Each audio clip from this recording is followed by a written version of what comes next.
On July 4, 1954, inside the rain-soaked Wankdorf Stadium in Bern, Switzerland, more than 60,000 spectators gathered to witness what many believed would be the crowning achievement of the greatest football team on earth.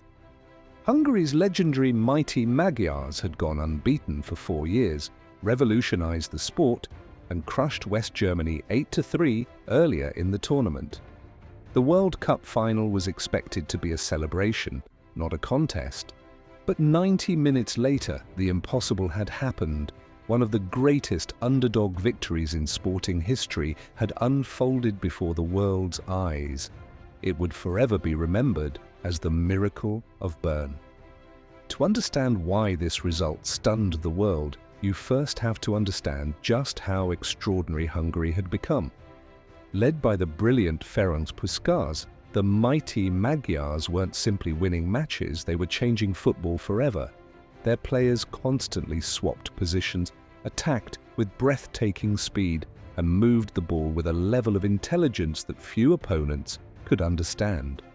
At a time when most teams relied on rigid formations and predictable tactics, Hungary played with freedom, creativity, and relentless precision. In 1953, they shocked the football world by becoming the first foreign team ever to defeat England on home soil, winning 6-3 at Wembley. Months later, they proved it was no accident by destroying England 7-1 in Budapest. Across Europe, journalists described them as unstoppable. Many historians still consider them one of the greatest teams never to win the World Cup. Their journey through the 1954 tournament only strengthened that belief. Hungary swept through the group stage with ease. Along the way, they demolished West Germany 8-3, making the upcoming finals seem almost predetermined. Then came a brutal quarterfinal against Brazil, remembered as the Battle of Bern, where tempers exploded, tackles flew, and fights even continued after the final whistle. Hungary survived the chaos before defeating defending champions Uruguay in an unforgettable semi-final that stretched into extra time. By the time they reached the final, Hungary had gone more than 30 international matches without defeat. Across Europe, newspapers confidently predicted that the World Cup trophy already belonged to them. West Germany entered the tournament carrying a very different story. The nation was still recovering from the devastation of the Second World War. Less than a decade had passed since the conflict ended, and the country remained politically divided and emotionally scarred. Few people believed its young football team could compete with the world's elite. Coach Sepp Herberger knew his squad lacked Hungary's individual brilliance. Instead of trying to imitate their style, he built his team around discipline, preparation, and teamwork. Every player understood his role. Every movement was carefully rehearsed. Herberger believed organization could sometimes overcome talent. His boldest decision came during the group stage. Knowing that qualification was still possible, he rested several key players against Hungary, accepting an inevitable heavy defeat in exchange for preserving his strongest lineup for the knockout rounds. Critics questioned his strategy at the time, but Herberger remained convinced that the real tournament began after the group stage. As West Germany advanced through the knockout rounds, confidence quietly grew inside the dressing room. Outside it, however, almost nobody believed they could stop Hungary. Then came July 4th. The final began exactly as expected. Just 6 minutes into the match, Ferenc Puskás capitalized on a loose ball inside the penalty area and calmly fired Hungary into the lead. Hungarian supporters erupted with celebration. Only 2 minutes later, disaster struck Germany again. A defensive mistake allowed Zoltán Csibor to double Hungary's advantage. After just 8 minutes, the scoreboard read 2-0. Commentators believed the match was already over. Everything pointed toward another comfortable Hungarian victory. But football has a remarkable way of ignoring expectations. Instead of collapsing under enormous pressure, West Germany responded immediately.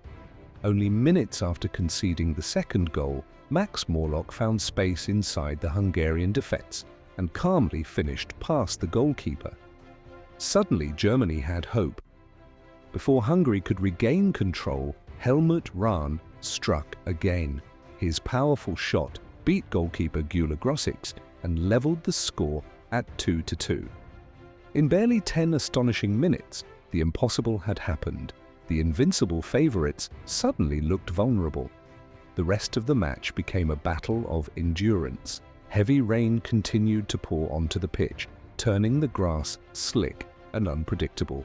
German players wore innovative screw-in studs developed by Adidas founder Adi Dassler, allowing them to adjust their boots to the changing conditions. Whether those boots alone changed history remains debated, but they became one of the most famous symbols of the final because Germany appeared far more comfortable on the soaked surface. Hungary continued attacking relentlessly.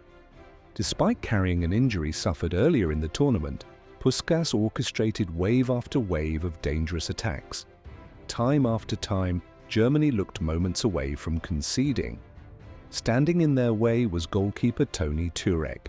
He produced save after save under immense pressure, denying Hungary from close range and frustrating some of the finest attackers in world football.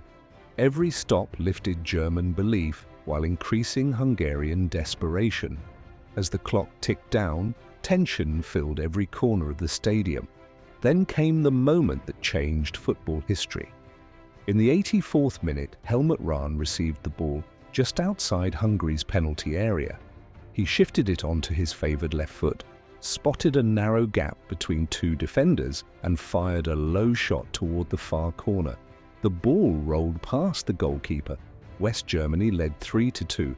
For a brief second, silence swept across the stadium. Then German supporters exploded with disbelief. Hungary still refused to surrender. They launched one final desperate assault. Only minutes before full time, Puskás appeared to score what looked like the equalizer. The celebrations began, but almost instantly, the linesman raised his flag. Offside. Even decades later, fans continue debating whether the decision was correct.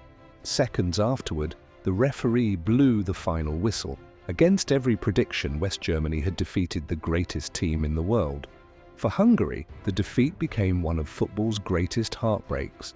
The mighty Magyars had transformed tactics, inspired future generations, and produced some of the finest football ever played.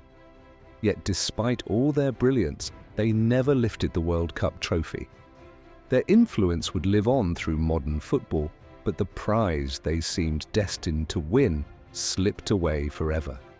For West Germany, the victory represented something much larger than sport.